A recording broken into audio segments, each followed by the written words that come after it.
નમસ્કાર મિત્રો, ખેડૂત પોકેટ ચેનલમાં તમારું સ્વાગત છે। દેશ, દુનિયા અને ગુજરાતના તાજા, મોટા અને સૌથી મહત્વના સમાચાર જાણીએ તે પહેલા ચેનલમાં નવા છો તો ચેનલને જરૂરથી સબસ્ક્રાઇબ કરી લેજો। 12% વધુ આલ્કોહોલવાળી દવાઓના વેચાણ પર સરકારનો મોટો નિર્ણય। હવે ડોક્ટરની સહી વગર લોકોને નહીં મળે દવા।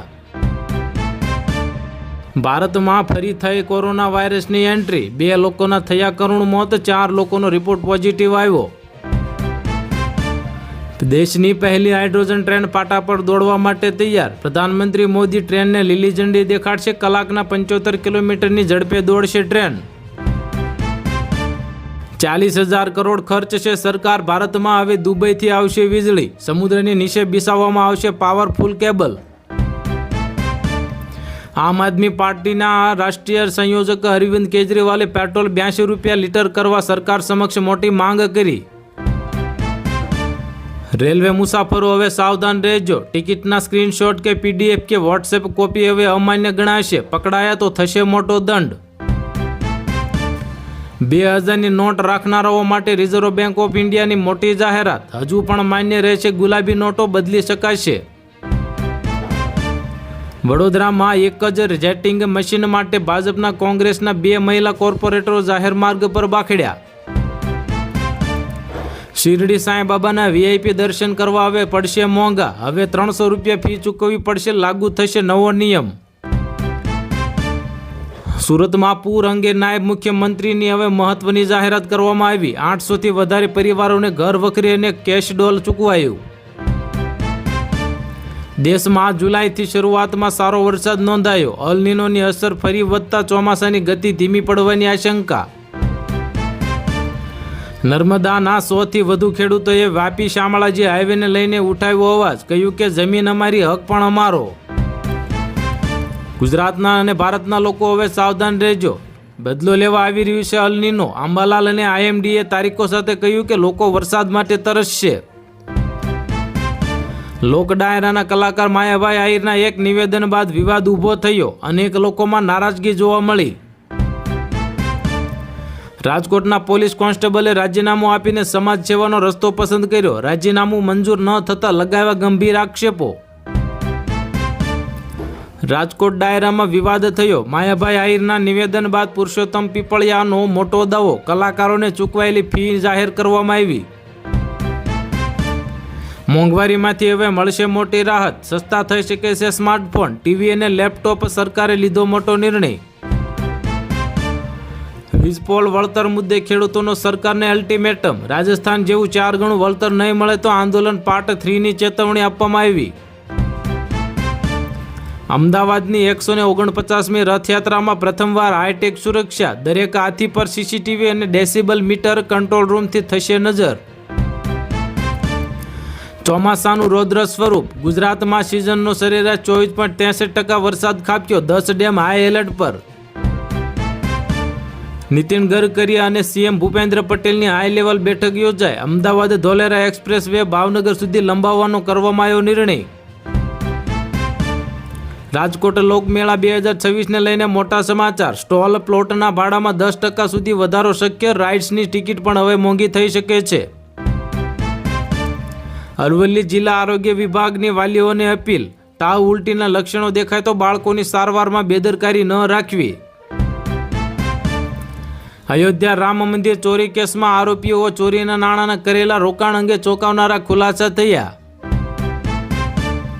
અધિક આલ્કોહોલવાળી દવાઓ પર સરકાર હવે કડક। હવે લાયસન્સ અને ડોક્ટરની પરચી વિના વેચાણ નહીં કરી શકાય। દેશમાં ફરી કોરોના વાયરસની આશંકાએ સ્વાસ્થ્ય વિભાગને એલર્ટ કર્યા। આંધ્રપ્રદેશમાં ફેફસા ફેલ થઈ જતા 46 વર્ષીય વ્યક્તિનું થયું કરુણ મોત। રાજકોટમાં માયાભાઈ આહિર અને કીર્તિદાન ગઢવી મુદ્દે વિવાદ સર્જાયો। સામાજિક આગેવાન પુરુષોત્તમ પીપળિયાની પોસ્ટથી ચર્ચા તેજ બની। ભાજપે 3 બળવાખોર તૃણમૂલ કોંગ્રેસના નેતાઓને આપી રાજ્યસભાની ટિકિટ। થોડા કલાકો પહેલા જ જોડાયા હતા પાર્ટીમાં। ગુજરાતમાં વરસાદની 13% ઘટ। હવામાન વિભાગે કરી સામાન્ય વરસાદની નવી આગાહી। અંતે જ્ઞાન સહાયકોની ભરતી પ્રક્રિયા શરૂ કરવામાં આવી। 15 જુલાઈ સુધી હવે ઓનલાઈન અરજી કરી શકાશે। કપાસ પકવતા ખેડૂતોને થશે હવે ચાંદી. સરકાર આપશે હેક્ટર દીઠ 14,000 રૂપિયા સુધીની સહાય. આજથી અરજી શરૂ કરવામાં આવશે. E85 પેટ્રોલ હવે સસ્તું થશે. કેન્દ્રીય મંત્રી હરદીપસિંહ પુરીએ કિંમતની મોટી જાહેરાત કરી. અમેરિકા અને ઈરાન વચ્ચેના તણાવની સીધી અસર. સોના ચાંદીના ભાવમાં મોટું ગાબડું. ચાંદી એક ઝાટકે 3700થી વધુ તૂટી. ગુજરાતમાં મેઘરાજાના સેકન્ડ રાઉન્ડની તૈયારી. અંબાલાલ પટેલની જુલાઈ અને ઓગસ્ટ મહિના માટે મોટી આગાહી જાહેર.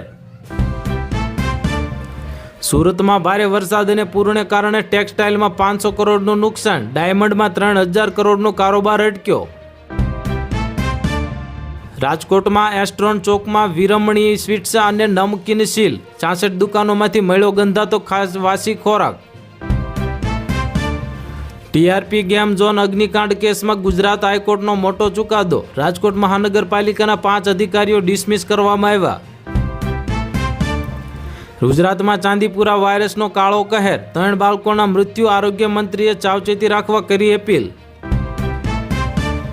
આગામી 7 દિવસ સામાન્ય વરસાદની આગાહી. માછીમારોને દરિયો ન ખેડવા એલર્ટ જાહેર કરવામાં આવ્યું.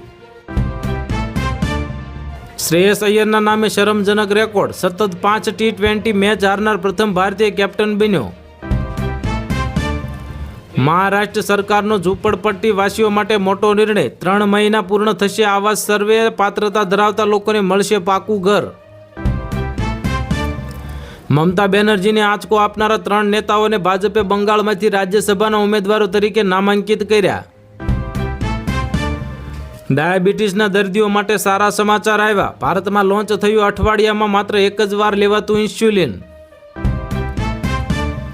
બદ્રીનાથ ધામમાં ચઢાવા અને ચોરીના મામલે મોટી કાર્યવાહી. કમિટીના ચેરમેનને સસ્પેન્ડ કરવામાં આવ્યા. રામ મંદિર દાન ચોરી મામલે નવો વળાંક સામે આવ્યો. 23 કર્મચારીઓના સામૂહિક રાજીનામા અપાયા. શેખ હસીના બાંગ્લાદેશ પરત ફરશે. રાજકીય તણાવ અને વિવાદ વચ્ચે અદાલત સમક્ષ હાજર થશે. ડુંગળી અને ટમેટાના ભાવમાં વધારો થયો. જૂનમાં શાકભાજીની થાળી હવે 5% વધી અને નોન વેજ થાળીમાં પણ 5%નો વધારો થયો.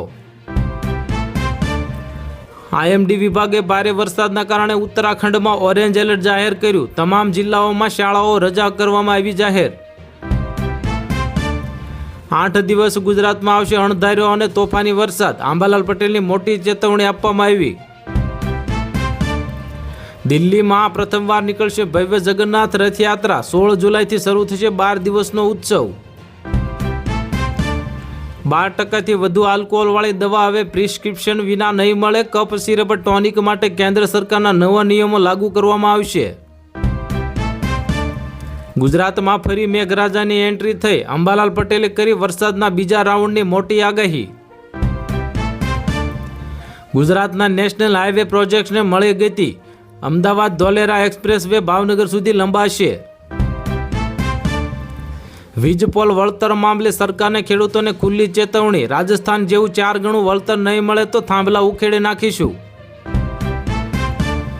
અલ નીનોની જાળમાં ફસાયું ચોમાસું. મુંબઈ ગુજરાતને જળબંબાકાર કર્યા બાદ અચાનક ગાયબ થશે વાદળા. પ્રધાનમંત્રી કિસાન યોજનાના લાભ લેવા માટે ખેડૂતોએ બાયોમેટ્રિક પદ્ધતિથી વાર્ષિક E-KYC કરાવવું હવે ફરજિયાત બન્યું.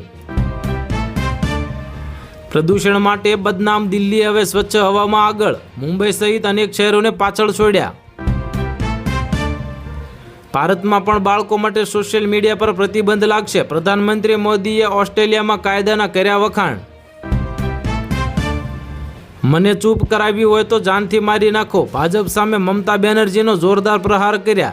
તો હાલ માટે આટલું જ. મળીશું નવી અપડેટ સાથે. જો વિડીયો પસંદ આવતા હોય તો વિડીયોને કરી દેજો લાઇક અને ચેનલમાં નવા હોય તો ચેનલને કરી દેજો સબસ્ક્રાઈબ.